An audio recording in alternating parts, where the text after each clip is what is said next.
어르신, 축하드립니다. 여기 도장만 찍으시면 이 땅이 전부 70억이 되는 겁니다. 쿵, 쿵, 쿵 면사무소 직원의 목소리는 들리지 않고 제 심장 소리만 귀를 때렸습니다. 70억. 이 돈이면 빚에 허덕이는 제 아들 민수가 평생 돈 걱정 없이 당당하게 고개 들고 살 수 있겠구나. 그땐 정말 그 어리석은 생각뿐이었습니다. 내 아들을 위해서라면 뭐든 할 수 있다고, 이 돈으로 우리 가족이 행복해질 수 있다고 믿었거든요. 하지만 그날 이후 그 70억이 제 아들의 진짜 얼굴을 비추는 거울이 될 줄은 꿈에도 상상하지 못한 채로 말입니다. 그렇게 저의 길고 혹독한 시험이 시작되었습니다. 사연 시작 전에 무료로 할 수 있는 구독과 좋아요를 눌러주시면 제게 큰 힘이 됩니다. 안녕하세요. 제 이름은 박영자입니다. 이 산골짜기 낡은 집에서 쉰이 넘어 홀로 된 몸으로 살아온 평범한 촌부지요. 제 젊은 날은 희생이라는 단어 하나로 말할 수 있었습니다. 이 낡은 집과 밭대기, 그리고 굽은 허리 이 모든 것은 제 삶이 오직 한 사람, 제 아들 민수를 향해 있었음을 보여주는 증표와도 같습니다. 남들이 다 도시로 떠날 때도 저는 이 땅을 버리지 못했습니다. 이 밭대기가 아니면 제 아들을 키워낼 힘이 없었으니까요. 봄이 오면 허리 한번 제대로 펴지 못하고 밭을 갈았고, 여름에는 땀으로 얼룩이 베인 채 고춧대를 세웠습니다. 가을에는 거친 손으로 콩을 땄고, 겨울에는 낡은 화롯가에 앉아 그저 아들 생각에 잠기곤 했습니다. 제 손은 평생 흙에서 벗어난 적이 없었습니다. 거북이 등껍질처럼 갈라지고 굳은 살이 박힌 이 손이 때로는 너무 부끄러웠습니다. 그러던 제 손에 들린 그날의 인감도장은 천근만근처럼 느껴졌습니다. 방금 전까지 무심고 배추 심던 땅, 제 남편 땀방울이 구석구석 베어 있고 제 청춘이 고스란히 묻혀 있는 그 땅이 종이 한 장과 맞바뀌는 순간이었습니다. 면사무소 문턱을 넘어 집으로 돌아오는 내내 다리가 제 다리 같지 않았습니다.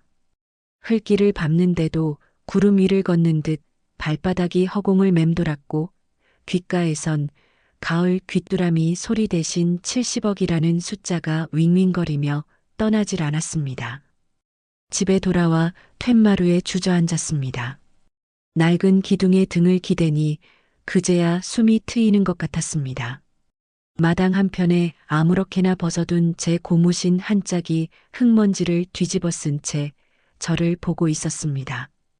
평생 저 고무신처럼 흙먼지 뒤집어 쓰고 살아온 제 인생에 70억이라니요. 이건 제 돈이 아니었습니다. 제 삶의 무게와는 도저히 맞지 않는 너무나도 생경하고 두려운 숫자였습니다. 저는 홀린 사람처럼 일어나 안방으로 들어갔습니다. 장롱 위에 모셔둔 제 남편의 영정 사진 앞에 섰습니다.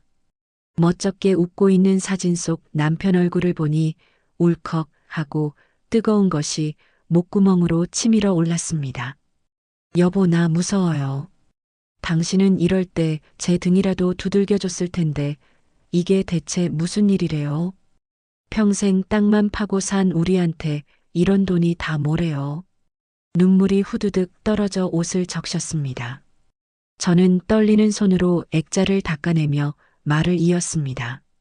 이 돈 우리 민수한테 줘야겠지요? 서울살이가 얼마나 팍팍하겠어요. 애들 가르치고 집 대출금 갚으려면 등골이 휠 텐데 이 돈 있으면 우리 아들 이제 허리 펴고 살 수 있겠지요?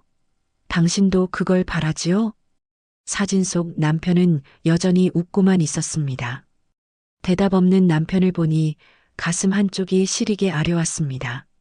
민수 아빠, 당신이 살아있었다면 얼마나 좋았을까요?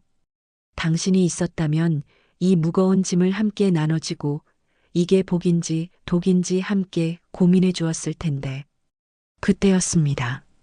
전화기가 요란하게 울리기 시작했습니다. 혹시나 민수일까 싶어 심장이 철렁 내려앉았습니다. 허둥지둥 달려가 전화기를 받았지만 전화기 너머에서는 기계음 섞인 목소리만 흘러나왔습니다. 대출을 받으라는 광고 전화였습니다. 힘없이 전화기를 내려놓는 순간 문득 서늘한 생각이 등줄기를 훑고 지나갔습니다. 혹시 우리 민수도 이런 전화에 시달리고 있는 건 아닐까? 저는 몰랐습니다. 그 시각 서울 하늘 아래 제 하나뿐인 아들이 어떤 지옥 속에서 발버둥 치고 있었는지를요. 어미는 그저 아들이 밥은 잘 먹고 다니는지 잠은 편히 자는지만 걱정하고 있었는데 말입니다.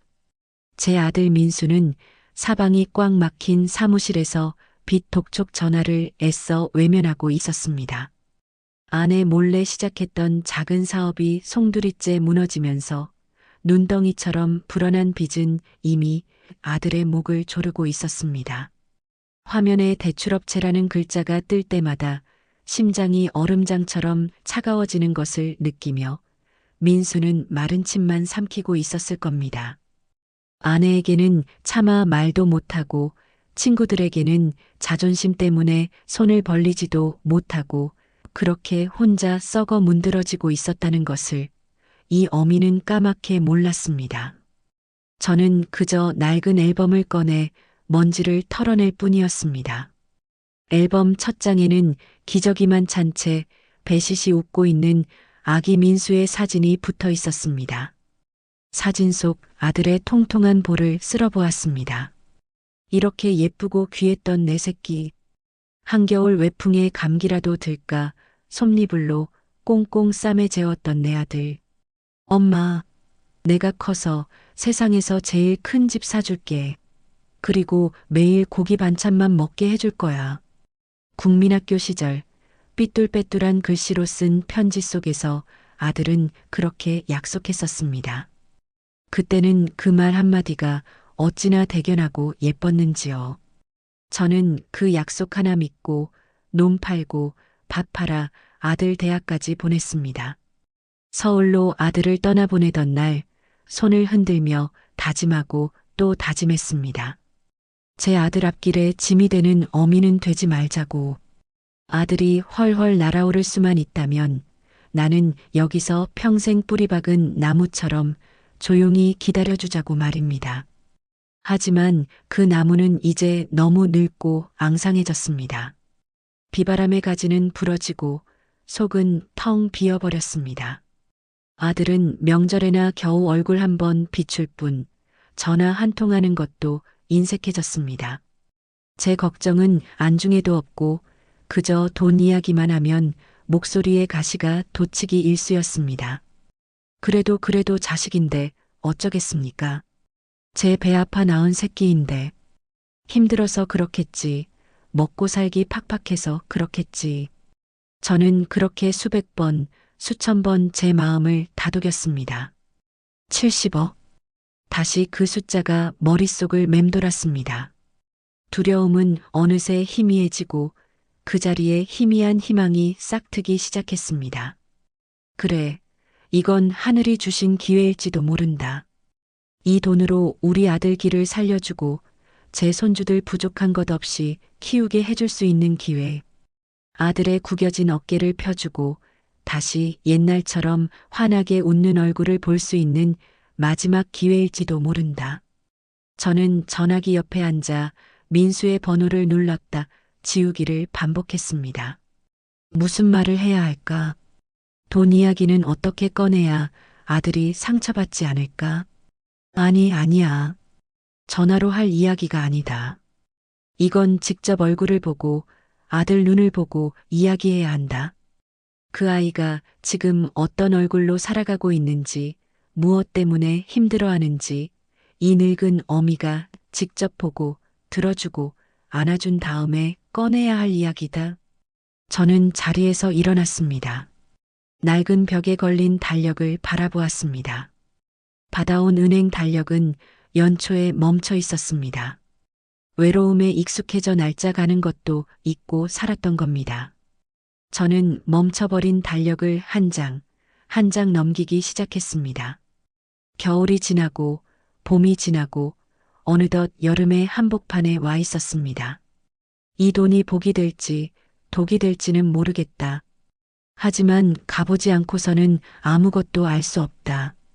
제 아들이 벼랑 끝에 서 있는지 아니면 탄탄대로를 걷고 있는지 이 어미 눈으로 똑똑히 확인해야겠다.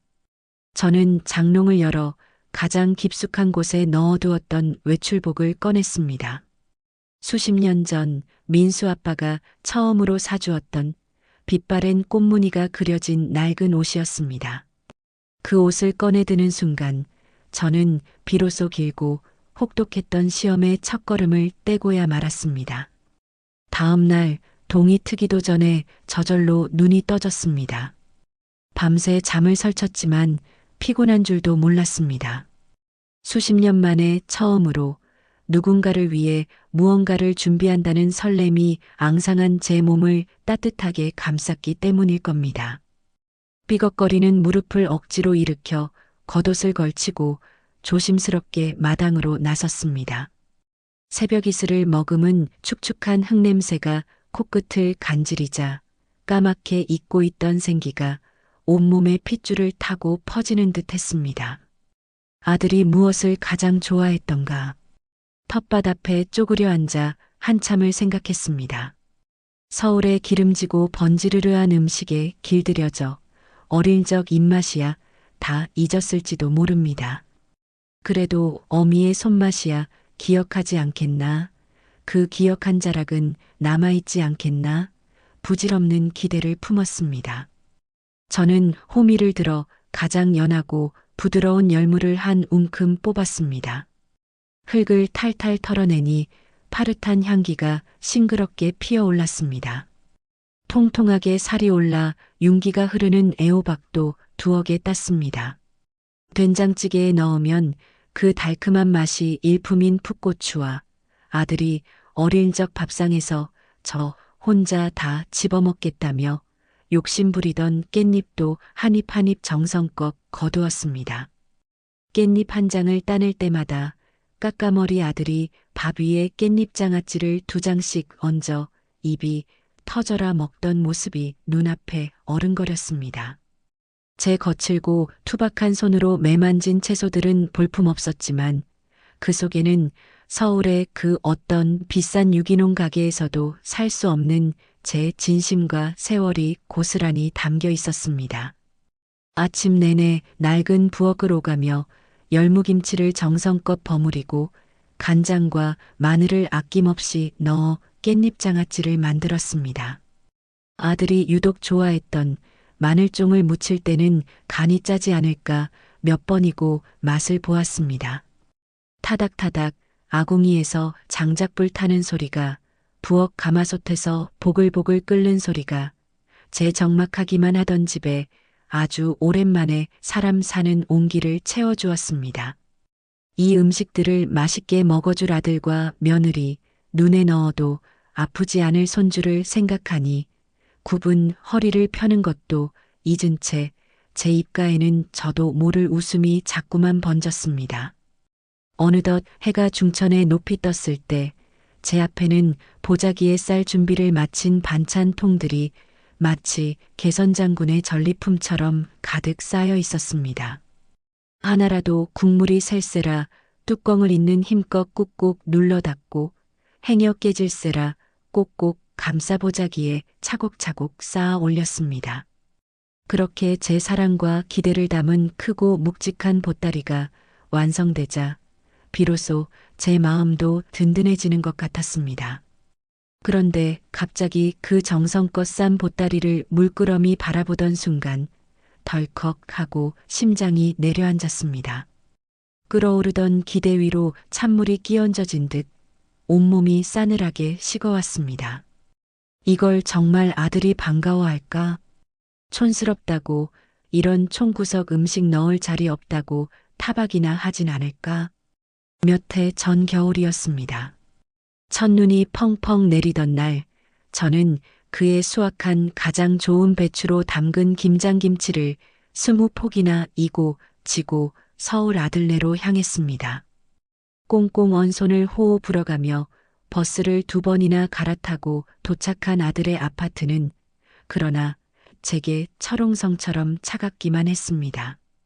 인터폰 너머로 들려온 며느리의 목소리는 얼음장 같았습니다. 어머니, 그냥 경비실에 맡기고 가세요. 저희 지금 바빠요. 결국 제 김치통들은 아들네 집 현관문턱 한번 넘어보지 못했습니다.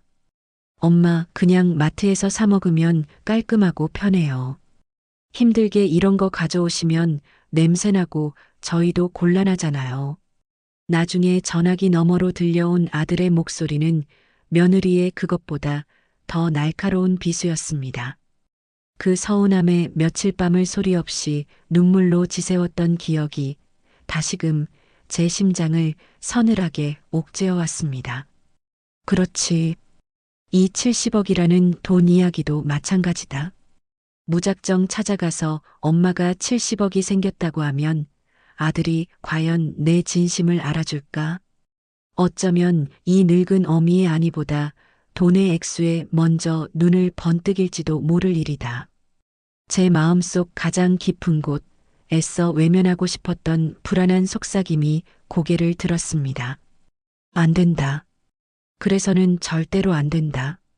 이 돈은 제 마지막 남은 자존심이자 제 아들을 위한 마지막 시험대입니다.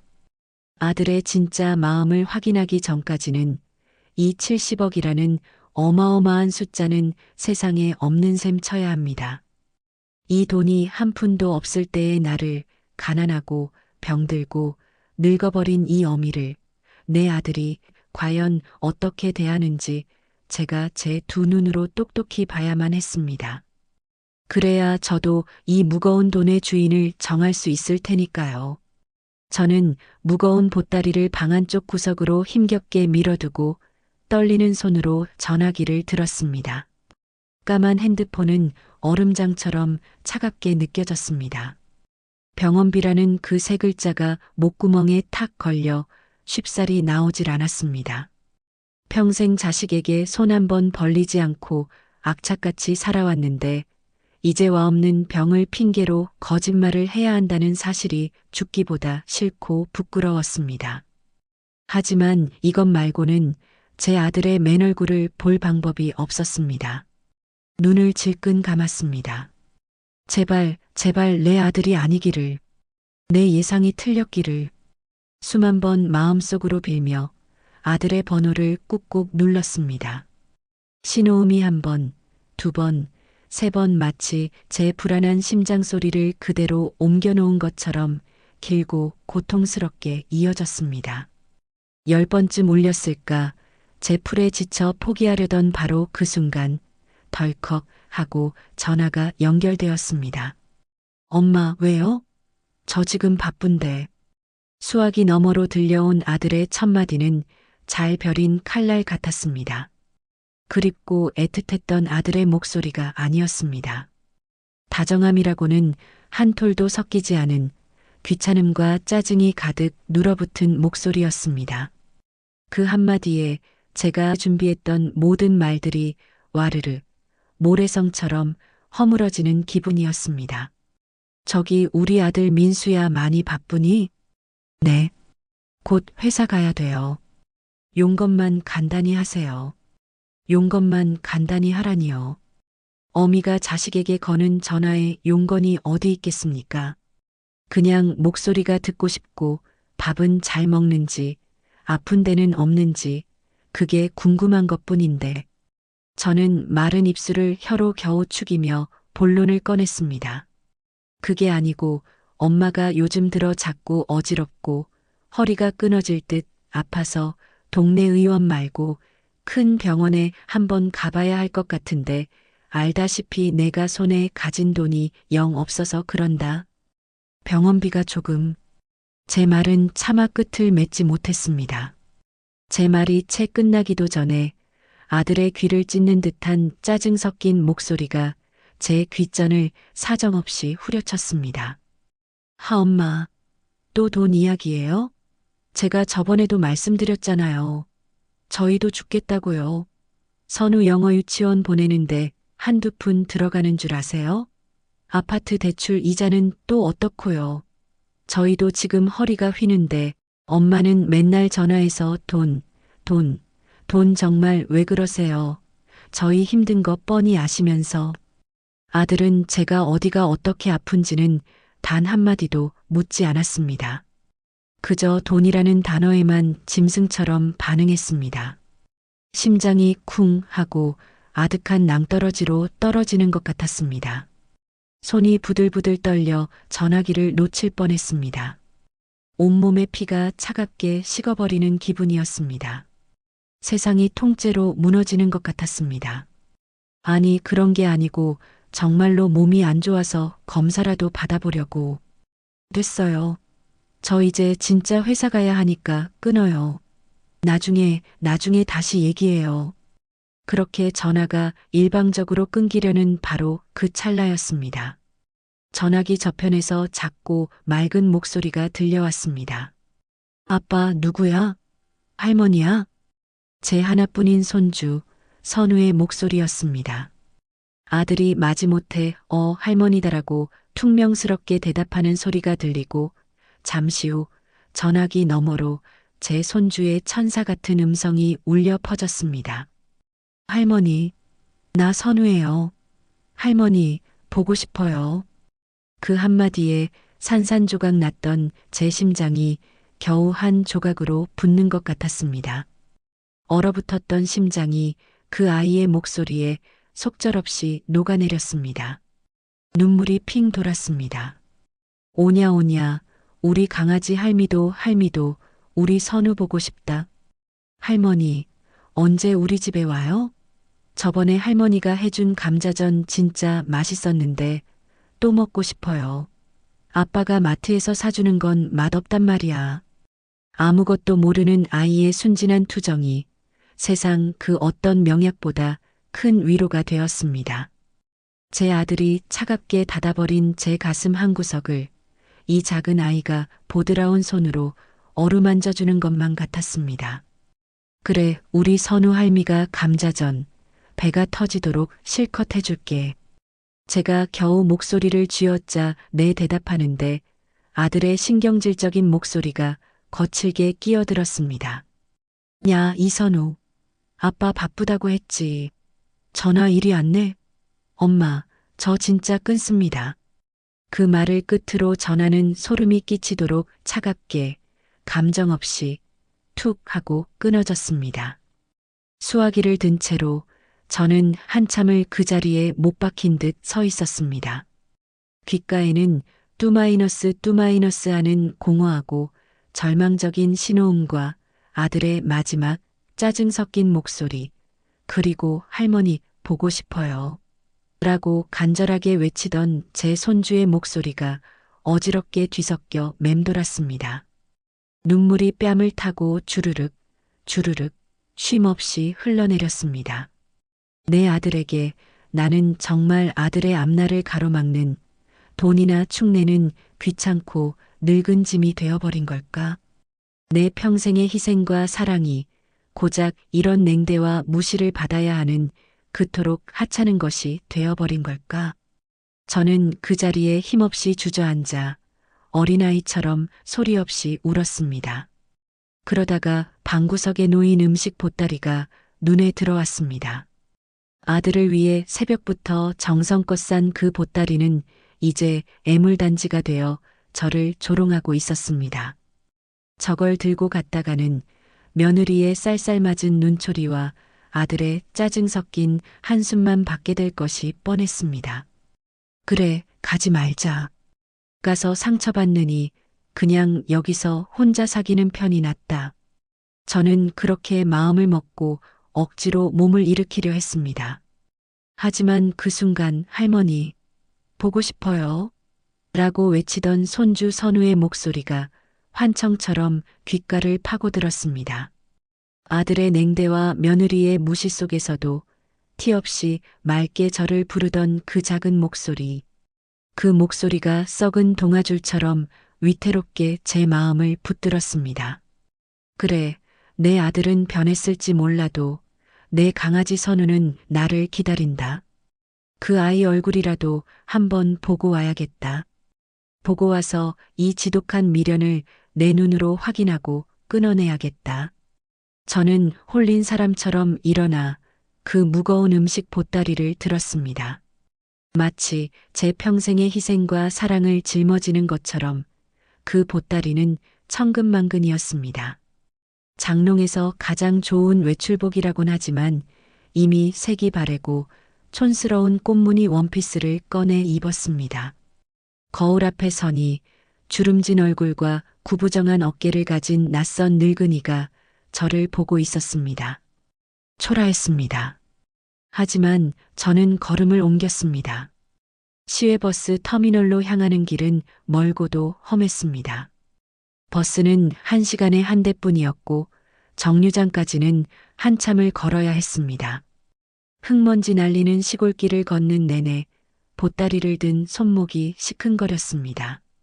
버스에 올라 창가에 앉으니 덜컹거리는 차의 진동이 제 심장까지 흔드는 것 같았습니다. 창밖으로 빠르게 스쳐 지나가는 푸른 논밭을 보며 20살의 아들을 서울로 떠나보내던 날을 떠올렸습니다. 엄마, 걱정 마세요.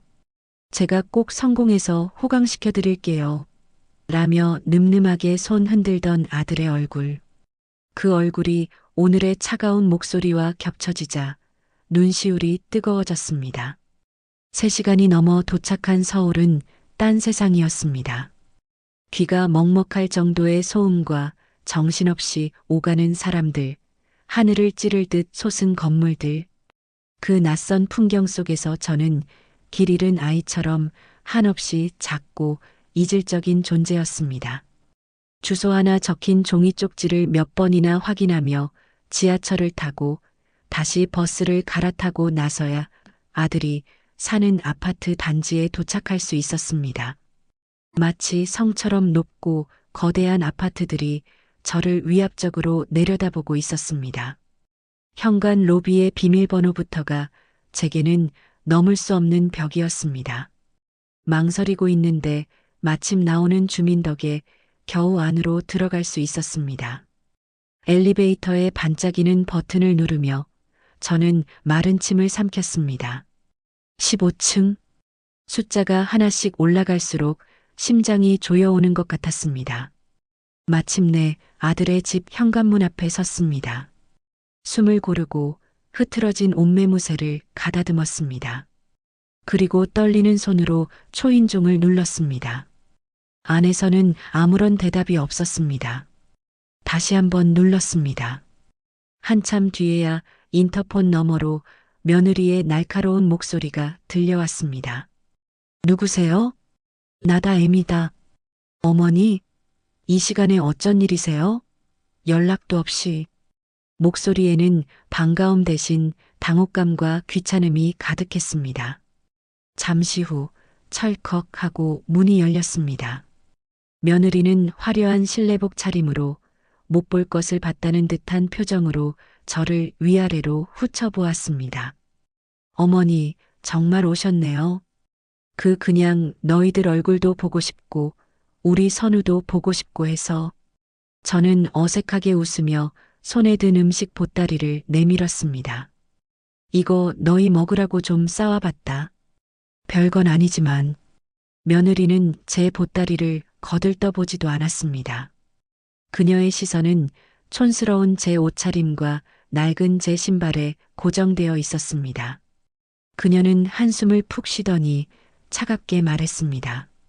어머니, 저희 이런 거 안 먹어요. 그리고 지금 선우 학원 갈 시간이라 바빠요. 냉장고에 자리도 없고요. 아니, 그래도 내가 정성껏 만든 건데. 그 정성으로 어머니 몸이나 챙기세요. 연락도 없이 이렇게 불쑥 찾아오시면 저희도 곤란해요. 그때 방에서 아들이 나왔습니다. 저를 발견한 아들의 얼굴이 순간적으로 굳어지는 것을 보았습니다. 엄마가 여길 어떻게 왔어요? 오지 말라니까. 아들의 목소리는 아침보다 더 날카롭고 사나웠습니다. 저는 상처받은 얼굴로 아들을 바라보며 말했습니다. 민수야, 엄마가 그래도 우리 손주 얼굴은 봐야지. 선우 지금 영어 숙제해야 돼요. 엄마가 이렇게 갑자기 오시면 애 교육에 방해되는 거 몰라요? 제 존재가, 제 사랑이 손주 교육에 방해되는 것이 되어버렸습니다. 저는 할 말을 잃었습니다. 그 순간 제 뒤에 서 있던 며느리가 결정적인 비수를 꽂았습니다. 그녀는 저를 똑바로 쳐다보며 조용하지만 세상에서 가장 잔인한 목소리로 말했습니다. 어머니, 솔직히 말씀드릴게요. 이제 그만 저희 인생에서 사라져 주세요. 차라리 안 오시는 게 저희를 돕는 거예요. 안 오시는 게 돕는 거다. 그 말이 제 머릿속에서 수만 번 메아리 쳤습니다. 온 세상의 소리가 사라지고 오직 그 잔인한 문장만이 제 심장을 갈기갈기 찢어 놓았습니다. 손에 힘이 탁 풀렸습니다. 제 평생의 희생과 사랑을 담았던 음식 보따리가 바닥으로 쿵 하고 떨어졌습니다. 반찬통 하나가 깨지면서 제가 정성껏 무쳤던 열무김치가 차가운 대리석 바닥 위로 처참하게 쏟아졌습니다. 빨간 고춧가루 국물이 마치 제 심장에서 흘러나온 피처럼 보였습니다. 아들과 며느리는 그 광경을 무표정하게 내려다볼 뿐이었습니다. 아무도 제게 괜찮으냐고 묻지 않았습니다. 아무도 쏟아진 음식을 주워 담으려 하지 않았습니다. 잠시 후 쾅 소름 끼치는 소리와 함께 아파트 현관문이 제 눈앞에서 닫혔습니다. 저는 닫힌 문과 바닥에 흩어진 음식물들을 번갈아 보며 한참을 그 자리에 서 있었습니다. 몸이 제 몸 같지 않았습니다. 다리가 후들거리고 눈앞이 캄캄해졌습니다. 어떻게 그곳을 빠져나왔는지 기억나지 않습니다. 정신을 차려보니 저는 다시 시외버스 터미널의 차가운 플라스틱 의자에 넋 나간 사람처럼 앉아 있었습니다. 주변의 소음도 사람들의 분주한 움직임도 아무것도 느껴지지 않았습니다. 오직 제 심장을 핥히는 아들과 며느리의 목소리만이 귓가에 맴돌았습니다. 얼마나 그렇게 앉아 있었을까? 그때 제 앞에 선 한 청년이 조심스럽게 말을 걸었습니다. 저 어르신 혹시 개나리 마을 박영자 할머니 아니세요? 고개를 들어보니 낯은 익지만 누군지 바로 떠오르지 않는 젊은 얼굴이었습니다. 그는 제 초라한 행색과 붉어진 눈시울을 보더니 멋쩍게 웃으며 말했습니다. 저 누군지 모르시겠어요? 저 어릴 때 할머니네 감나무에서 감서리하다 걸려서 죽도록 혼났던 철민이에요. 김서방네 막내 아들이요. 김서방네 막내. 그제야 기억이 났습니다. 코올리게 시절 온 동네를 헤집고 다니던 그 개구쟁이. 그 아이가 이렇게 훤칠한 청년이 되어 제 앞에 서 있었습니다. 아이고, 내가 철민이구나. 이렇게 커버렸네. 제 목소리는 형편없이 갈라져 나왔습니다. 그는 제 옆에 조심스럽게 앉더니 더는 묻지 않고 음료수 한 병을 사와 제 손에 쥐어주었습니다. 무슨 안 좋은 일이라도 있으셨어요? 얼굴이 너무 안 좋으세요. 제 자식은 저를 내쫓았는데 남의 자식인 이 아이는 제 안색부터 살폈습니다. 그 따뜻한 한마디에 억지로 참았던 눈물이 다시 한번 터져 나왔습니다. 저는 그 아이 앞에서 부끄러운 줄도 모르고 한참을 서럽게 울었습니다. 그는 아무 말 없이 제 등이 잠잠해질 때까지 묵묵히 기다려 주었습니다. 그의 친절이 제 아들의 불효를 더욱 아프고 선명하게 만들었습니다. 서울을 벗어나는 버스 안 제 옆자리에는 동네 청년 철민이가 묵묵히 앉아 있었습니다. 그 아이는 제게 아무것도 묻지 않았습니다. 왜 서울까지 왔는지, 무슨 일이 있었는지, 그저 가끔씩 제가 괜찮은지 힐끗 쳐다볼 뿐이었습니다. 그 배려 깊은 침묵이 제 아들의 그 수많은 변명과 짜증 섞인 말들보다 훨씬 더 큰 위로가 되었습니다. 하지만 동시에 저는 너무나 부끄러웠습니다. 제 자식에게 버림받은 이 초라하고 비참한 꼴을 이웃 청년에게 전부 들켜버렸다는 사실이 쥐구멍에라도 숨고 싶게 만들었습니다. 저는 차마 그 아이의 얼굴을 제대로 쳐다보지 못하고 창밖만 하염없이 바라보았습니다. 창밖으로 도시의 불빛들이 멀어졌습니다. 제 아들이 있는 저 차갑고 무정한 도시, 그곳에서 저는 제 평생을 바친 사랑이 길바닥에 쏟아진 열무김치처럼 처참하게 버려지는 것을 보았습니다. 낯선 이의 친절이 아닌 아는 이의 온정은 오히려 제 아들의 불효를 더욱 날카롭고 선명한 빛으로 만들어 제 심장에 박았습니다. 아니, 어쩌면 그 청년의 따뜻함 때문에 제 아들의 차가움이 더 날카로운 비수가 되어 박힌 것인지도 모르겠습니다. 어머니, 솔직히 말씀드릴게요. 이제 그만 저희 인생에서 사라져 주세요.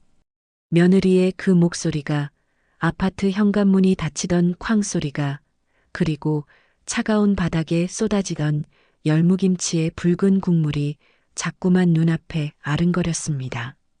제 평생의 정성과 사랑이 마치 역겨운 쓰레기처럼 버려지던 그 순간이 제 심장을 끊임없이 후벼 팠습니다. 그래, 나는 짐이었다. 귀찮고 촌스럽고 돈만 요구하는, 어서 사라져줬으면 하는 짐. 제 아들에게 저는 그런 존재였습니다. 몇 시간 만에 도착한 시골집은 칠흑 같은 어둠 속에 잠겨 있었습니다. 인기척 없는 마당, 텅 빈 방 안. 낮에는 그리도 무섭게 느껴졌던 70억이라는 돈의 무게는 온데간데 없고 저를 감싸는 것은 끝없는 적막과 허망함 뿐이었습니다. 저는 보따리를 든 채로 마루에 주저앉았습니다.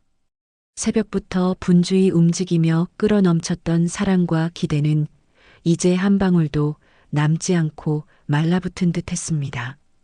제 몸뚱이가 천근만근으로 느껴졌습니다. 억지로 방문을 열고 안방으로 들어섰습니다. 어둠 속에서 제 남편의 영정사진이 저를 응시하고 있었습니다. 여보, 당신은 아나요? 제가 지금 어떤 마음인지. 목소리가 나오지 않았습니다. 눈물도 더 이상 흘릴 힘이 없었습니다. 그저 멍하니 당신의 사진을 바라보고 있는데 제 머릿속에는 잊고 싶었던, 그러나 잊을 수 없는 과거의 시간들이 생생하게 펼쳐졌습니다. 아직 흙집에 살던 시절이었습니다. 겨울밤 모진 외풍에 갓난아기 민수가 푸들푸들 떨던 날, 저는 쌀죽으로 배를 채우고도 허기져 칭얼대는 아들을 위해 온몸이 으스러져라 밭질을 했습니다. 젖이 모자라 울어대는 아들을 품에 안고 제 마른 젖을 물리던 그때도 제 손은 거칠었고 몸은 고단했지만 아들이 제 품에 안겨 잠든 모습만 보면 세상 모든 시름이 녹아내리는 것 같았습니다. 당신은 늘 웃는 얼굴로 말했지요. 여보, 뭘 걱정해. 우리 민수는 크게 될 놈이야. 우리가 고생한 만큼 놈은 훨훨 날아다닐 걸세. 당신 손이 평생 흙에서 벗어난 적 없으니 우리 아들 손은 부드러운 펜만 잡게 해줘야지. 그때는 그 말이 그렇게 큰 위로가 되고 희망이 되었습니다. 아들이 중학교를 졸업하던 날, 졸업식장에 간다고 평생 아껴 입던 한복을 곱게 차려입고 나섰던 제가 기억납니다. 교실 뒷문으로 빼꼼히 아들을 보는데 교복 입은 아들의 모습이 그리도 자랑스러울 수 없었습니다. 아들은 시골 학교에서 전교 1등을 도맡아 하는 수재였습니다. 졸업식 노래를 부르며 눈물을 훔치는 아들 옆에는 교사들마다 칭찬을 아끼지 않았습니다. 그들은 민수 어머님, 민수는 정말 특별한 아이입니다. 이대로라면 서울에 있는 명문대학도 문제 없습니다라고 말했습니다. 그 말에 저는 가슴이 벅차올라 어쩔 줄을 몰랐습니다. 남들이 비웃던 낡은 흙집, 평생 흙만 파던 제 손이 아들을 이렇게 훌륭하게 키워냈다는 자부심에 어깨가 으쓱했습니다. 아들은 졸업식 후 제게 달려와 꽃다발을 안겨주며 말했습니다. 엄마, 내가 꼭 서울 가서 성공할게. 그래서 엄마 고생한 거 다 갚아줄게. 나중에 우리 엄마 서울 구경도 시켜주고 좋은 옷도 사줄게. 그때 아들의 눈은 별처럼 반짝였습니다. 그런 아들은 열심히 공부했고 서울에 있는 좋은 대학에 들어갔습니다. 논 팔고 밥 팔아 마련한 학비가 든 봉투를 아들 손에 쥐어주며 눈물을 꾹 참고 아들에게 손을 흔들었습니다. 그 아이는 제 희망이자 제 삶의 전부였습니다. 서울로 떠난 아들은 정말로 훌륭하게 잘해주었습니다. 대학에서 장학금을 탔고 번듯한 직장에 다니더니 어느새 어여쁜 며느리를 데리고 와 결혼을 하겠다 했습니다. 번듯한 호텔에서 열린 결혼식은 제게는 꿈만 같은 일이었습니다. 저는 며느리의 손을 잡고 환하게 웃는 아들을 보며 흐뭇했습니다. 드디어 제 평생의 꿈이 이루어지는 순간이었습니다. 이제 아들은 저의 품을 벗어나 제 몫의 행복을 찾아가는구나 싶었습니다. 하지만 그 행복은 너무나 짧았습니다. 결혼 후 아들은 더 바빠졌고 며느리는 서울 생활에 적응하기 힘들다며 시골에 내려오는 것을 꺼려했습니다. 명절이 되면 겨우 아들 얼굴 한번 볼 수 있었고 전화 한 통하는 것도 어려워졌습니다. 그때마다 저는 생각했습니다. 바쁘겠지. 서울살이가 얼마나 힘든데. 그렇게 스스로를 위로했습니다. 회상 속 아들의 환한 웃음이 이제는 차갑고 짜증 섞인 목소리로 변해 제 귓가에 맴돌았습니다. 엄마, 또 돈 얘기예요? 이제 그만 저희 인생에서 사라져 주세요. 그 말들이 송곳처럼 제 심장을 콕콕 찔렀습니다. 아들의 결혼식 날 며느리와 아들을 보며 느꼈던 그 행복감이 이제는 뼈아픈 비수로 돌아와 저를 핥히고 있었습니다. 제 모든 것을 바친 사랑이 고작 돈 한 푼에 그리고 바쁘다는 핑계에 이렇게 하찮게 무시당할 수 있단 말인가. 저는 터질 듯한 가슴을 부여잡고 숨을 몰아쉬었습니다. 분노가 치밀어 올랐습니다. 그 분노는 단순히 아들에 대한 것이 아니었습니다. 평생 희생만을 강요받아온 제 자신에 대한 분노, 그리고 그런 저를 이용하고 배신한 아들에 대한 걷잡을 수 없는 배신감이었습니다. 돈. 아들은 그렇게 저를 멸시하고 무시했습니다. 제가 돈이 없다는 이유 하나만으로 저를 귀찮은 짐짝 취급했습니다. 문득 제 머릿속에 잊고 있었던 70억이라는 숫자가 다시 떠올랐습니다. 그래, 돈. 아들은 돈을 그렇게 중요하게 생각했지. 제가 아들에게 병원비를 핑계로 돈을 요구했을 때 아들은 제 고통에는 관심도 없이 오직 돈에만 반응했으니까. 저는 홀린 듯이 자리에서 일어나 장롱 깊숙한 곳에 숨겨두었던 누런 서류 봉투를 꺼냈습니다. 그 안에는 면사무소에서 받아온 제 땅의 운명이 결정된 토지 수용 보상 결정 통지서가 들어 있었습니다. 제 손가락이 떨렸습니다. 서류 한가운데 박힌 보상금 총액 70억 원이라는 글자가 검고 선명하게 찍혀 있었습니다. 이 돈이 대체 무엇인가? 원래는 아들을 위해 쓰려 했습니다. 아들의 빚을 갚아주고 손주 학원비를 대주며 힘든 서울살이에 작은 보탬이 되어주고 싶었습니다. 그것이 이 어미의 마지막 소원이었습니다. 하지만 이제는 달랐습니다. 이 돈은 단순한 돈이 아니었습니다. 이 돈은 저를 무시하고 멸시한 아들에게 던지는 가장 날카로운 비수가 될 수 있었습니다. 이 돈은 제가 평생 외면해왔던 제 자신을 위한, 박영자를 위한 마지막 복수가 될 수 있었습니다. 저는 통장을 움켜쥐었습니다. 차갑던 손이 어느새 뜨거워졌습니다. 제 얼굴에 맺혔던 눈물은 이미 말라붙었고 그 자리에 차갑고 단단한 무언가가 자리 잡았습니다. 더 이상 슬픔도 서러움도 느껴지지 않았습니다. 오직 차가운 분노와 이 돈으로 무엇을 해야 할지에 대한 냉철한 계획만이 제 머릿속을 채웠습니다. 아들은 제가 돈이 없다는 이유 하나만으로 저를 버렸습니다. 그렇다면 이제 이 돈으로 아들에게 그 대가를 치르게 할 것입니다. 저는 자리에서 일어나 제 남편의 사진 앞에 다시 섰습니다. 여보, 미안해요. 당신의 아들을 제가 이렇게 만들었어요.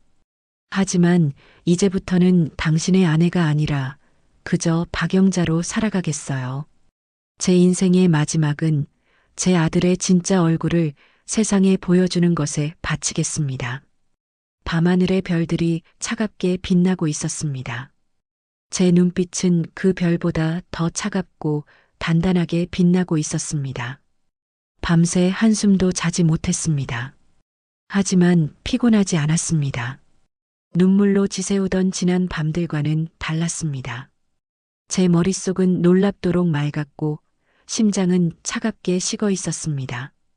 동이 트는 것을 멍하니 바라보았습니다. 어제와 똑같은 새벽이었지만 세상을 바라보는 제 눈은 완전히 달라져 있었습니다. 어제까지의 박영자는 죽었습니다. 자식의 말 한마디에 천국과 지옥을 오가던 어리석은 어미는 아들의 집 앞에서 쏟아진 열무김치와 함께 썩어 문드러졌습니다. 지금 살아 숨쉬는 것은 오직 복수를 꿈꾸는 독한 늙은이일 뿐이었습니다. 저는 자리에서 일어나 낡은 전화기 앞에 섰습니다. 어제는 그토록 무겁고 두렵게 느껴졌던 전화기가 오늘은 마치 제 손에 꼭 맞는 무기처럼 느껴졌습니다. 더 이상 망설일 이유도 두려워할 이유도 없었습니다. 저는 아들의 번호를 망설임 없이 눌렀습니다. 이번에는 제 손가락이 조금도 떨리지 않았습니다. 신호음이 2번 울리기도 전에 전화가 연결되었습니다. 어제 그렇게 받지 않던 전화였습니다. 아, 왜 또요? 제가 어제 바쁘다고 말씀드렸을 텐데요. 역시나 아들의 목소리는 조금도 변하지 않았습니다. 아침부터 재수 없는 전화를 받았다는 듯 짜증과 신경질이 가득했습니다. 저는 피식하고 쓴웃음이 나왔습니다. 그래, 민수야. 그 목소리를 내가 똑똑히 기억해두마. 저는 일부러 잠시 침묵했습니다. 제 침묵에 아들의 짜증은 극에 달했습니다. 여보세요? 엄마 맞아요? 왜 말을 안 해요? 끊습니다. 저는 아들이 전화를 끊기 직전 나지막하지만 또렷한 목소리로 말했습니다. 제 목소리는 제 생각보다도 더 차갑고 단단하게 울려 퍼졌습니다. 민수야, 길게 얘기 안 한다. 나 70억이 있다. 전화기 너머로 정적이 흘렀습니다. 세상의 모든 소음이 한순간에 멈춘 듯 숨막히는 침묵이 전화선을 타고 흘러왔습니다. 저는 가만히 귀를 기울였습니다. 아들의 거칠고 짜증 섞인 숨소리가 어느 순간 멈춰버린 것을 느낄 수 있었습니다.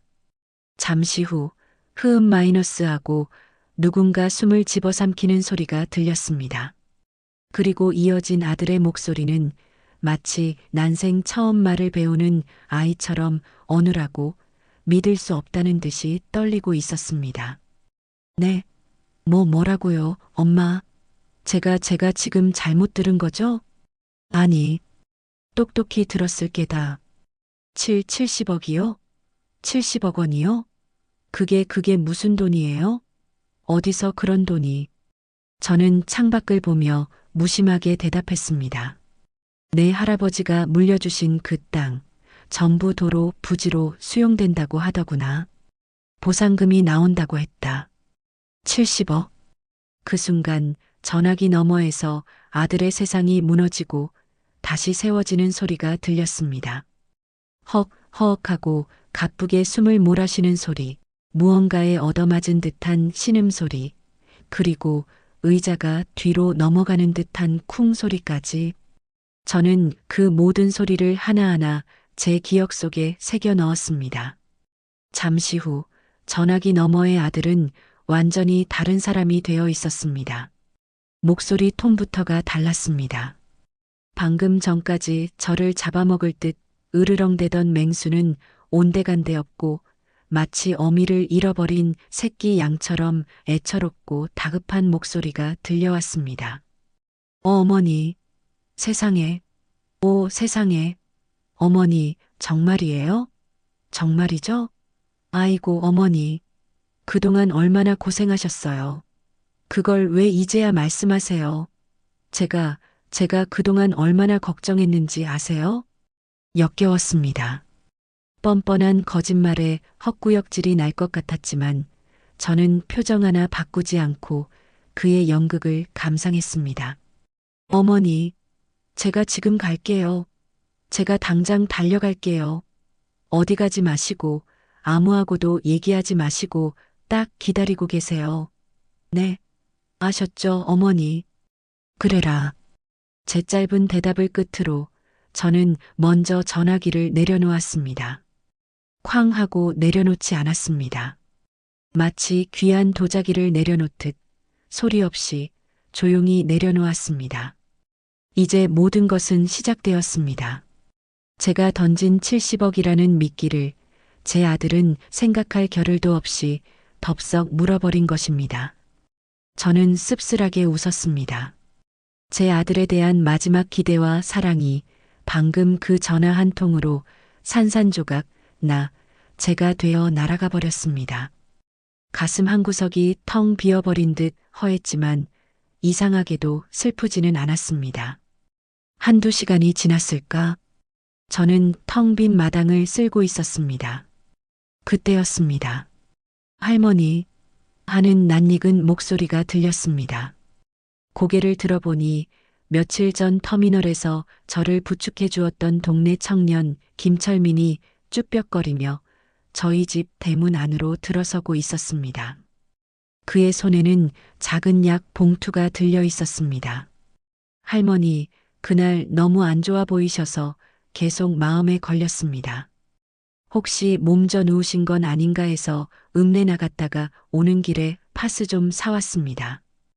허리 아프실 때 붙이시면 좀 나을 겁니다.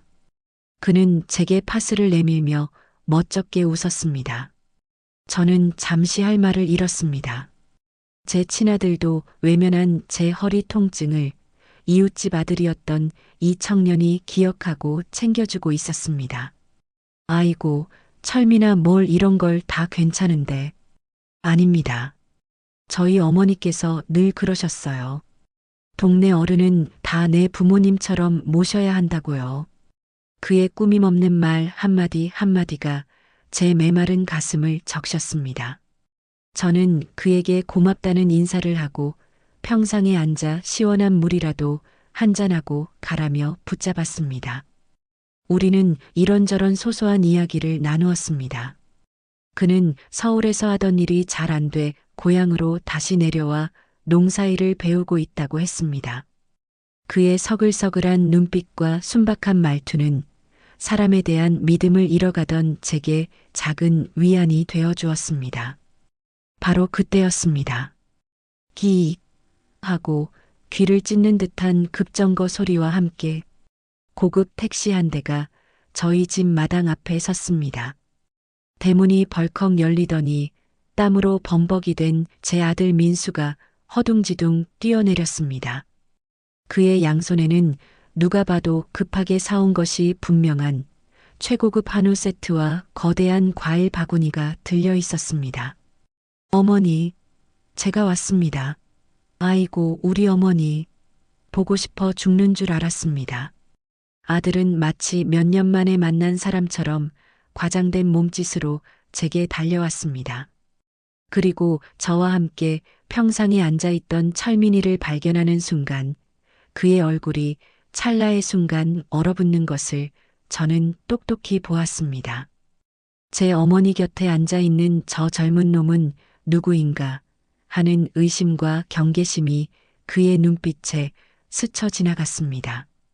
저는 아무렇지 않게 먼저 아들을 소개했습니다. 철민아, 인사해라. 내 아들 민수다. 그리고는 아들을 보며 말했습니다. 너도 인사하거라. 이 동네 김서방네 막내 아들 철민이다. 어릴 때 너 곧잘 따랐잖니. 그제야 아들은 철민을 희미하게 알아보는 듯 혹은 기억해낼 가치도 없다는 듯 오만한 표정으로 코웃음을 쳤습니다. 아, 김서방네 아들이요? 어릴 때 본 것 같기도 하고 근데 여긴 어쩐 일입니까? 시골에 일거리라도 있나 봐요? 그의 말투에는 서울에서 성공한 자신이 시골 청년에게 베푸는 듯한 노골적인 무시와 경멸이 담겨 있었습니다. 너 같은 촌놈이 감히 내 어머니 곁에 앉아 있느냐는 뜻이었습니다. 저는 아무렇지 않게 대답했습니다. 내가 신세 좀 졌다. 넘어질 뻔한 날 부축도 해주고 아프다고 파스까지 사다 줬다. 파스와 신세라는 말에 아들의 눈빛이 더욱 날카로워졌습니다. 벌써부터 돈 냄새 맡고 꼬인 파리새끼인가? 그의 속마음이 얼굴에 다 쓰여 있는 듯 했습니다. 아들은 지갑에서 억지로 10,000원짜리 몇 장을 꺼내 철민에게 쥐어주려 하며 말했습니다. 아, 예. 저희 어머니 챙겨주셔서 정말 감사합니다. 이거 약소하지만 차비라도 하세요.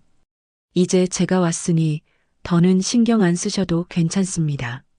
그의 행동에는 고마우니 이제 그만 꺼져달라는 오만함이 가득했습니다. 철민이는 당황하며 손사래를 쳤고 그 어색한 분위기를 견디지 못하고 자리에서 일어났습니다. 아닙니다. 괜찮습니다. 할머니, 그럼 저는 이만 가보겠습니다. 다음에 또 들르겠습니다. 철민이가 떠나자마자 아들은 보란 듯이 한우 세트와 과일 바구니를 평상 위에 올려놓았습니다. 그의 눈은 탐욕스러운 빛으로 번들거리고 있었습니다. 어머니, 그동안 얼마나 고생하셨어요. 이제 이 못난 아들이 다 모실게요. 이런 누추한 데서 더는 고생하지 마세요. 당장 서울로 가시죠. 네. 제가 강남에 제일 좋은 아파트 바로 알아볼게요.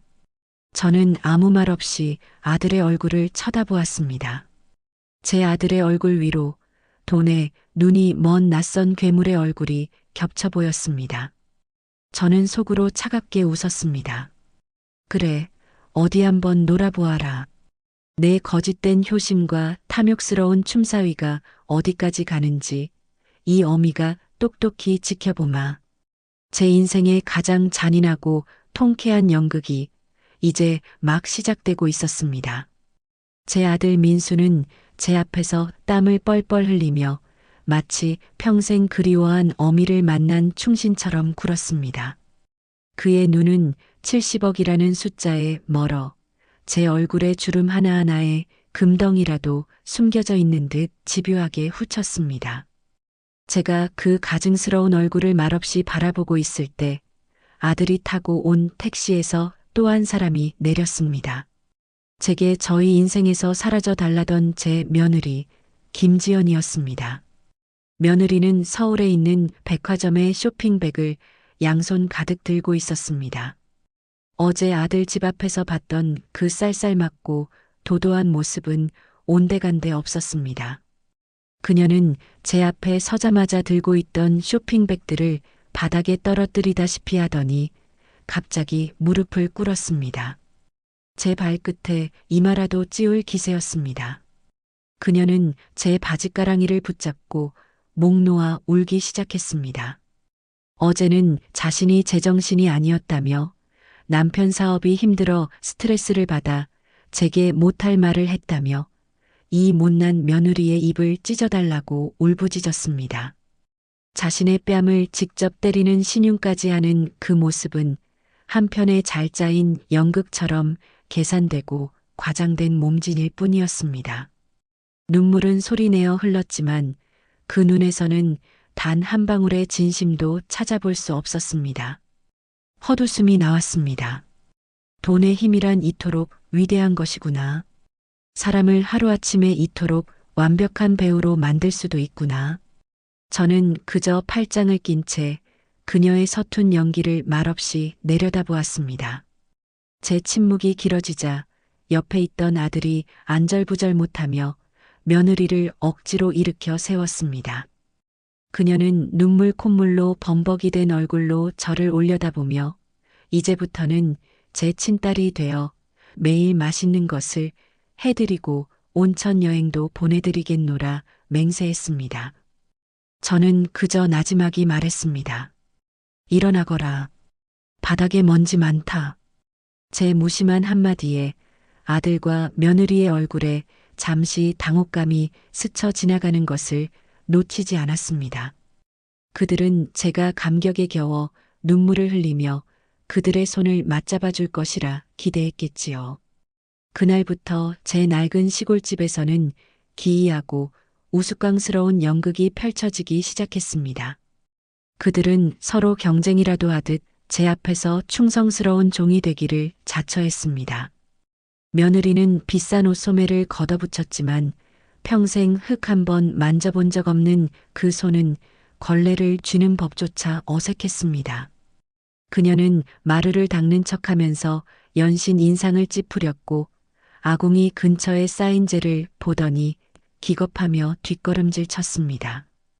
아들은 제 돈이 자기 돈이라도 된 것처럼 호언장담을 했습니다. 연신 휴대폰으로 강남의 아파트 시세를 검색하며 이 집을 사고도 돈이 남겠다며 제 앞에서 보란 듯이 떠들어댔습니다. 그때 제 손주 선우가 제게 다가와 작은 목소리로 속삭였습니다. 할머니, 근데 아빠랑 엄마가 왜 이래? 이상해. 저는 웃음을 참으며 선우의 머리를 쓰다듬었습니다. 아이의 눈에는 모든 것이 보이는 법입니다.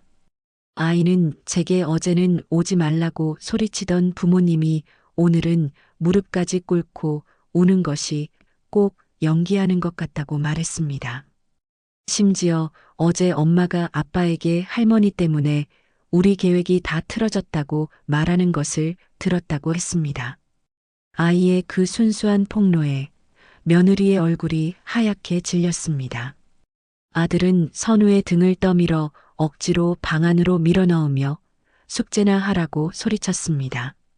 저는 그 모든 광경을 지켜보며 속으로 차갑게 되뇌었습니다. 그래, 너희가 얼마나 오래 그 가면을 쓰고 버틸 수 있는지 내가 한번 시험해 보마. 저는 일부러 마당에 있는 낡은 가마솥을 가리켰습니다. 내 아비가 살아있을 때 저 가마솥에 팥죽을 자주 끓여주었는데 갑자기 그 팥죽이 먹고 싶다고 했습니다. 다른 건 다 맛이 없고 꼭 저 가마솥에다 끓여야 그 맛이 난다고 못을 박았습니다. 제 말에 아들과 며느리의 얼굴이 순간 굳어졌습니다. 그들은 불 피우는 법도 가마솥을 다루는 법도 모르는 서울 깍쟁이들이었습니다. 며느리가 읍내에서 제일 비싼 팥죽을 사다 드리면 안 되겠냐고 물었지만 저는 고개를 저었습니다. 내 아비와의 추억이 담긴 이 가마솥 팥죽이 먹고 싶을 뿐이라고 말했습니다. 제 단호한 말에 아들은 억지 미소를 지으며 나섰습니다. 그들은 땀을 뻘뻘 흘리며 장작을 패고 불을 붙이려 애썼습니다. 하지만 연기만 자욱하게 피어오를 뿐 불은 쉽게 붙지 않았습니다. 그들의 얼굴은 연기와 재로 까맣게 변했고 비싼 옷은 엉망이 되었습니다. 그 우스꽝스러운 총극을 평상에 앉아 말없이 지켜보고 있을 때 대문 밖에서 철민이가 빼꼼히 고개를 내밀었습니다. 할머니, 밭에 가던 길인데 혹시 무슨 일 있으세요? 연기가 너무 많이 나서요. 철민 총각은 마당의 자욱한 연기와 재투성이가 된 제 아들 내외를 보고는 어리둥절한 표정을 지었습니다. 저는 그를 보며 반갑게 손짓했습니다. 그가 마당으로 들어서자 아들의 눈빛이 다시 한번 질투와 경계심으로 번뜩였습니다. 철민 총각은 순수한 호의로 불 붙이는 법을 알려주려 했지만 아들은 마치 자신의 영역을 침범당한 수컷 짐승처럼 날카롭게 반응했습니다. 이것은 어머니께 드리는 자신의 효도이니 남이 끼어들 일이 아니라고 쏘아붙였습니다. 심지어는 웬만하면 남의 집 일에 기웃거리지 않는 게 좋지 않겠소? 라며 노골적인 적대감을 드러냈습니다. 그의 무례한 태도에 철민 총각은 상처받은 얼굴로 고개를 숙이고는 제게 안부 인사만 꾸벅하고 황급히 집을 나섰습니다. 저는 그의 뒷모습을 보며 제 아들의 그릇이 얼마나 작고 초라한지 다시 한번 깨달았습니다. 그날 저녁 아들과 며느리가 겨우 끓여낸 팥죽은 반은 타고 반은 설익어 도저히 먹을 수가 없었습니다. 하지만 저는 그 팥죽을 한 숟갈 떠서 입에 넣고는 아무렇지 않게 말했습니다. 그래, 이 맛이다. 고맙다, 아들아. 내 정성이 들어가니 꿀맛이구나. 제 칭찬에 아들과 며느리는 피곤해 지친 얼굴로 마지못해 웃었습니다. 그날 밤 저는 자는 척 눈을 감고 누워 있었습니다. 옆방에서 아들과 며느리가 소곤거리는 소리가 들려왔습니다. 언제까지 이 짓을 해야 하냐는 며느리의 투정과 조금만 참으라는 아들의 다독임이 제 귀에 선명하게 박혔습니다. 그리고 마침내 제 심장을 얼어붙게 만든 아들의 마지막 한마디가 들려왔습니다. 내일 변호사 만나서 상속 문제 확실하게 해놓으면 끝이야. 저 노친네가 마음 바뀌기 전에 빨리 도장 찍게 해야 돼. 노친네. 제 아들은 저를 그렇게 부르고 있었습니다. 저 노친네가 마음 바뀌기 전에 빨리 도장 찍게 해야 돼. 그 소리가 밤새 제 귓가를 떠나지 않았습니다. 하지만 이상하게도 더 이상 아프지 않았습니다. 마치 큰 병을 앓고 난 뒤 모든 감각이 무뎌진 사람처럼 제 마음은 텅 비고 고요했습니다. 분노와 슬픔이 지나간 자리에 남은 것은 서늘하고 단단한 결심뿐이었습니다. 어둠 속에서 천장을 바라보며 저는 조용히 제 인생의 마지막 연극 무대를 그리기 시작했습니다. 제 아들이 가장 화려한 조명을 받으며 가장 처참하게 무너져 내릴 그런 무대를 말입니다. 다음 날 아침 저는 평소보다 더 일찍 일어나 마당을 쓸었습니다. 제 표정에는 아무런 감정도 담겨 있지 않았습니다. 그 모습을 본 아들과 며느리는 제가 밤새 자신들의 효도에 감동이라도 한 줄 알았는지 안도하는 기색이 역력했습니다. 그들은 제게 다가와 아침 문안 인사를 건넸습니다. 그들의 얼굴에는 70억이라는 돈의 주인이 될지도 모른다는 탐욕스러운 기대감이 번들거리고 있었습니다. 저는 마당을 쓸던 빗자루를 내려놓고 그들을 마루에 앉혔습니다. 그리고는 찻잔을 내오며 아주 평온한 목소리로 말했습니다. 내가 밤새 생각해봤다. 이 큰 돈이 내 손에 들어온 것은 다 돌아가신 내 아비와 조상님들이 돌봐주신 덕분이다. 그러니 이 돈을 그냥 쓸 수는 없지. 우리 민수도 이제 어엿한 가장이니 동네 사람들 앞에서 내 체면도 세워주고 나도 어미로서 마지막 도리를 해야겠다. 제 말에 아들의 눈이 반짝 빛났습니다. 며느리는 숨을 죽이고 제 다음 말을 기다렸습니다. 이번 주말에 마을 회관을 빌려서 동네 어르신들 다 모시고 큰 잔치를 한번 열었으면 한다. 이름하여 경로효도 잔치 겸 기부금 전달식으로 하자꾸나. 평생 고생하신 동네 어르신들께 따뜻한 밥 한 끼 대접하고 또 이 좋은 일을 여러 사람과 나누는 뜻깊은 자리를 만드는 게다.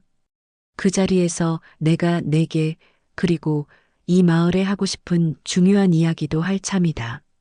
기부금 전달식이라는 말에 며느리의 얼굴이 순간 굳었지만 이내 경로효도 잔치와 아들의 체면 그리고 중요한 이야기라는 말에 다시 환하게 펴졌습니다. 아들은 제 의도를 완벽하게 오해한 듯 했습니다. 그는 이 잔치가 제가 동네 사람들 앞에서 그를 공식적인 상속자로 공표하고 재산의 일부를 생색내기용으로 기부하는 자리라고 제멋대로 결론 내린 것이 틀림없었습니다. 아들은 자리에서 벌떡 일어나 제 손을 잡았습니다. 어머니, 역시 우리 어머니는 생각이 깊으세요. 그럼요 하고 말고요. 이 아들이 아주 성대하고 화려하게 준비하겠습니다. 동네 사람들이 우리 어머니 덕에 그리고 이 아들 이민수 덕에 호강한다는 소리가 나오게 해드리겠습니다. 그날부터 아들과 며느리는 잔치 준비에 분주했습니다. 하지만 그들의 분주함은 저와는 전혀 다른 방향을 향하고 있었습니다. 저는 마을 이장님과 부녀회장님을 찾아가 잔치의 취지를 설명하고 동네 어르신 한 분 한 분 빠짐없이 초대해 달라고 부탁드렸습니다.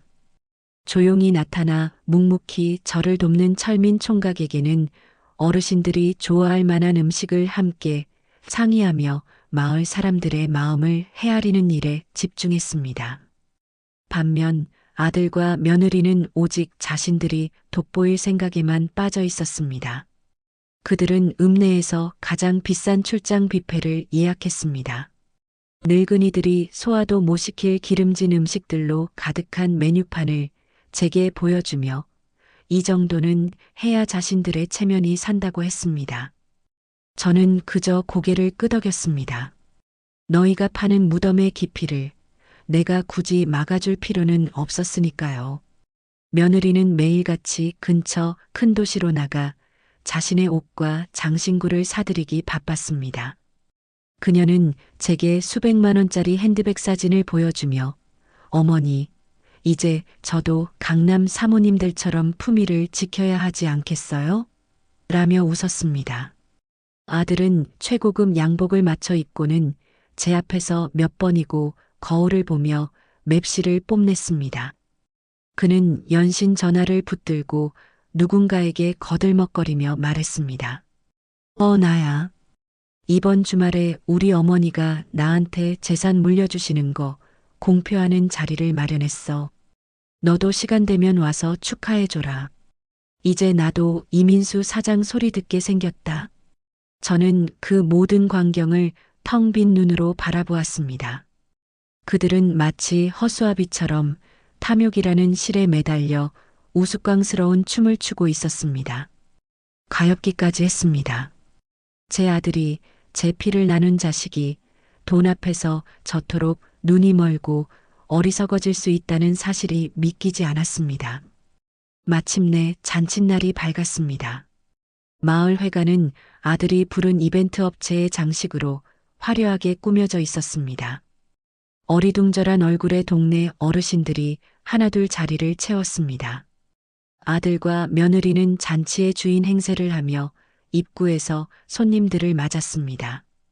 그들은 마치 자신들이 베푸는 자선 행사의 주인공이라도 된 듯 어르신들의 손을 잡으며 가식적인 미소를 지었습니다. 아들은 마을에서 영향력 있는 유지들 옆에 붙어 곧 자신이 이 마을을 위해 큰일을 할 사람인 양 헛된 약속들을 남발했습니다. 저는 그저 낡았지만 가장 깨끗한 한복으로 갈아입고 무대 옆자리에 조용히 앉아 있었습니다. 제 눈에는 모든 것이 보였습니다. 아들의 번들거리는 구두, 며느리의 과시적인 다이아몬드 귀걸이, 그리고 그들의 얼굴에 신, 탐욕으로 얼룩진 두꺼운 가면까지도. 드디어 사회자가 마이크를 잡고 저를 소개했습니다. 자, 오늘 이 귀한 자리를 마련해 주신 우리 마을의 큰 어르신, 박영자 어머님을 큰 박수로 무대 위로 모시겠습니다. 우레와 같은 박수 소리가 터져 나왔습니다. 저는 자리에서 천천히 일어났습니다. 수많은 사람들의 시선이 제게로 쏟아졌습니다. 가장 앞자리에 앉은 아들과 며느리는 이제 곧 자신들의 시대가 열릴 것이라는 황홀한 표정으로 저를 바라보며 손뼉을 치고 있었습니다. 아들은 제게 입모양으로 어머니 사랑해요 라고 속삭이기까지 했습니다. 저는 한 걸음 한 걸음 무대를 향해 걸어갔습니다. 제 인생의 마지막이 될지도 모를 가장 장엄하고도 잔인한 그 무대를 향해서 사회자가 제게 마이크를 건넸습니다. 차가운 마이크의 감촉이 제 손바닥에 선명하게 느껴졌습니다. 저는 천천히 마이크를 입가로 가져갔습니다. 마을 회관의 모든 소음이 거짓말처럼 멎었습니다. 수백 개의 눈동자가 제게로 향했고 그 중에는 곧 70억의 주인이 되리라는 황홀한 기대감에 부풀어 있는 제 아들 민수의 얼굴도 있었습니다. 저는 잠시 눈을 감고 숨을 골랐습니다. 제 평생의 희생과 서름, 그리고 배신감을 이 짧은 순간에 모두 삼켜냈습니다. 그리고 눈을 떴을 때 제 목소리는 놀랍도록 차분하고 또렷하게 장내에 울려 퍼졌습니다. 오늘 이 귀한 걸음 해주신 동네 어르신들, 그리고 여러 이웃분들, 정말 고맙습니다. 제 첫마디는 아들을 향한 것이 아니었습니다. 아들의 얼굴에 순간 스쳐 지나가는 미세한 당혹감을 저는 놓치지 않았습니다. 저는 아들을 외면한 채 객석에 앉은 마을 사람들을 한 분 한 분 눈에 담으며 말을 이었습니다. 저는 이 땅에서 태어나 이 땅에 뼈를 묻은 제 남편과 함께 평생 흙만 파며 살아온 박영자입니다. 제게 땅이란 자식과도 같았습니다. 땀 흘린 만큼 정직하게 곡식을 내어주었고 제 굽은 허리와 거북이 등껍질처럼 갈라진 손은 그 땅과 함께 늙어갔습니다. 그런 제게 얼마 전 70억 원이라는 큰 돈이 생겼습니다. 객석에서 나지막한 탄성과 부러움의 술렁임이 파도처럼 밀려왔습니다. 저는 다시 아들을 바라보았습니다. 그의 얼굴에는 그래, 이제 시작이구나 하는 조바심과 주체할 수 없는 흥분이 가득했습니다. 서울의 빌딩 한 채를 살 수도 있는 이 돈이 제게는 복이 아니라 천근만근의 짐이었습니다. 이 돈을 어떻게 써야 먼저 간 제 남편과 조상님들 뵐 낯이 있을까 밤새 고민했습니다. 저는 잠시 말을 멈추고 아들을 똑바로 응시했습니다. 그의 탐욕스러운 눈빛을 제 마음에 마지막으로 새겨 넣었습니다. 그리고는 연극의 마지막 대사를 읊는 배우처럼 아주 천천히 말했습니다. 그리고 제게는 저를 끔찍이도 위하는 아들 내외가 있습니다. 제가 돈이 생겼다는 소식을 듣고 한달음에 달려와 이 성대한 잔치까지 열어준 기특하고 효심 깊은 아들입니다. 제 말에 아들의 어깨가 으쓱 올라갔습니다. 그는 마치 개선장군이라도 된 듯 가슴을 활짝 펴고 며느리를 향해 자랑스러운 눈짓을 보냈습니다. 저는 그를 향해 희미하게 웃어 보였습니다. 그 미소의 의미를 그 어리석은 아들은 알 턱이 없었습니다. 그래서 저는 오늘 이 자리에서 제 결심을 말씀드리고자 합니다. 모두가 숨을 죽였습니다. 제가 받은 보상금 70억 원 전액은 제 것이 아닙니다.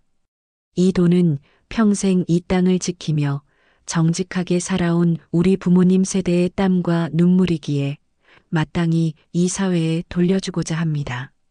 순간 장내가 얼음장처럼 얼어붙었습니다. 아들의 얼굴에서 미소가 사라졌습니다. 그는 무언가 잘못되었다는 것을 이제야 깨달은 듯 동공이 지진이라도 난 것처럼 사정없이 흔들리기 시작했습니다. 저는 이 돈으로 먼저 간 제 남편과 저의 이름을 딴 박영자 장학재단을 만들겠습니다. 돈이 없어 꿈을 접어야 했던 과거의 저희와 같은 아이들이 이 마을에서 다시는 나오지 않도록 이 돈을 전부 쓰겠습니다. 또한 제 남편이 변변한 병원 한번 못 가보고 눈을 감은 것이 평생의 한입니다. 이 마을 회관을 허물고 어르신들이 편히 진료받고 쉴 수 있는 번듯한 복지관을 짓는데 모든 돈을 기부하겠습니다. 와 하는 거대한 함성과 함께 장내에서는 천장이 무너져라 뜨거운 박수가 터져 나왔습니다. 마을 사람들은 자리에서 일어나 제게 아낌없는 찬사를 보냈습니다. 하지만 제 아들은 돌처럼 굳은 채 그 자리에 서 있었습니다. 그의 귀에는 아무 소리도 들리지 않는 듯 했습니다. 그의 세상은 무너져 내리고 있었습니다. 저는 박수 소리가 잦아들기를 기다렸다가 마지막 못을 박았습니다. 하지만 제 핏줄에게 아무것도 남기지 않는 것은 도리가 아니겠지요. 그래서 제 유일한 손주, 선우에게는 작은 신탁을 하나 만들어주려 합니다.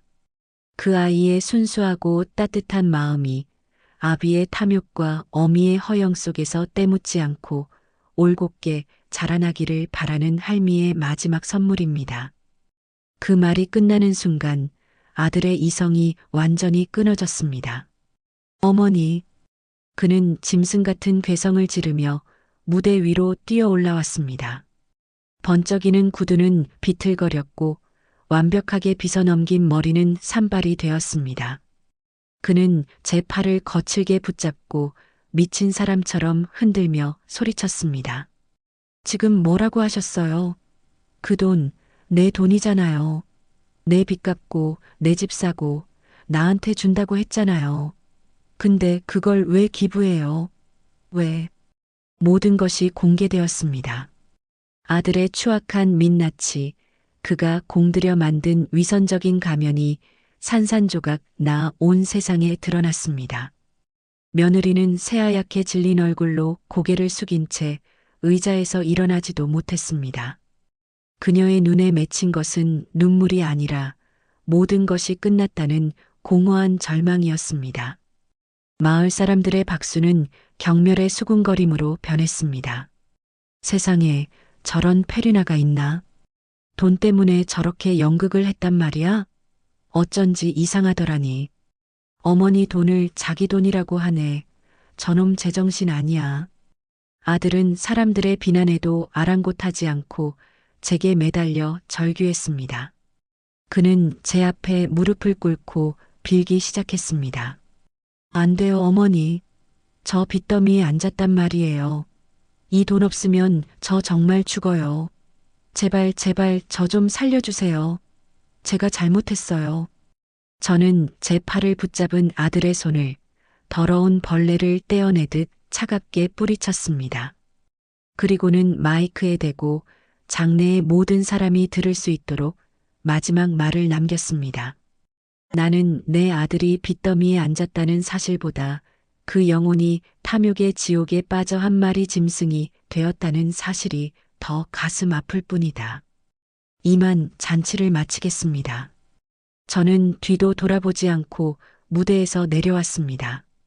아들의 처절한 울부짖음과 사람들의 차가운 손가락질을 등 뒤로 한 채 저는 텅 빈 제 시골집으로 돌아왔습니다. 얼마 후 아들이 비에 젖은 생쥐꼴로 저를 찾아왔습니다. 그는 제 마당에 무릎을 꿇고 흙바닥에 머리를 찌우며 피가 나도록 용서를 빌었습니다. 잘못했다고, 다시는 안 그러겠다고, 단 한 번만 기회를 달라고 애원했습니다. 그의 모습에서 더 이상 분노나 연민조차 느껴지지 않았습니다. 그저 낯설고 초라한 한 사내일 뿐이었습니다. 저는 아무 말 없이 헛간으로 들어가 평생 제 손때가 묻은 낡고 녹슨 호미 한 자루를 들고 나왔습니다. 그리고 그의 앞에 그 호미를 던졌습니다. 내가 내게 줄 수 있는 유산은 이것 하나뿐이다. 아들은 어리둥절한 얼굴로 흙먼지 묻은 호미를 바라보았습니다. 이것이 무엇인지 아느냐?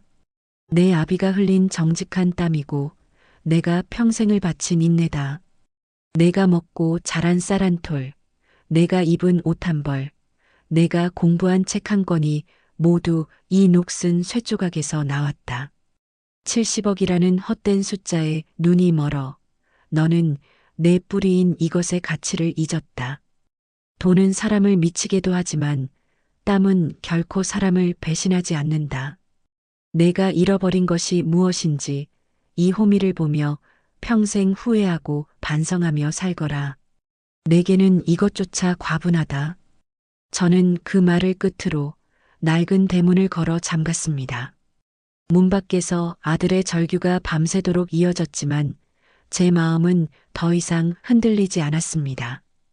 며칠 후 저는 작은 짐 하나만 챙겨 그 집을 나섰습니다. 그날 아들의 절규는 오래도록 귓가에 맴돌았지만 더는 제 가슴을 아프게 찌르지 못했습니다. 돈은 사람을 시험하는 가장 무서운 거울이라는 것을 저는 70억 원을 주고야 깨달았습니다. 저는 낡은 호미 하나만 아들에게 남겨두고 제 평생의 무게였던 흙과 미련을 모두 털어냈습니다. 어쩌면 제 아들을 괴물로 만든 것은 70억이라는 돈이 아니라 저의 맹목적인 희생과 어리석은 사랑이었을지도 모릅니다. 저는 제 아들에게 모든 것을 주었지만 단 하나 스스로 일어서는 법을 가르치지 못했습니다. 제 눈먼 사랑이 그를 제 등에 엎여 사는 기생충으로 만든 것입니다. 이제 저는 그 끔찍한 굴레를 벗어던지고 오직 박영자라는 이름 하나로 제 남은 인생을 살아가려 합니다. 만약 여러분이 저였다면 어떤 선택을 하셨을까요?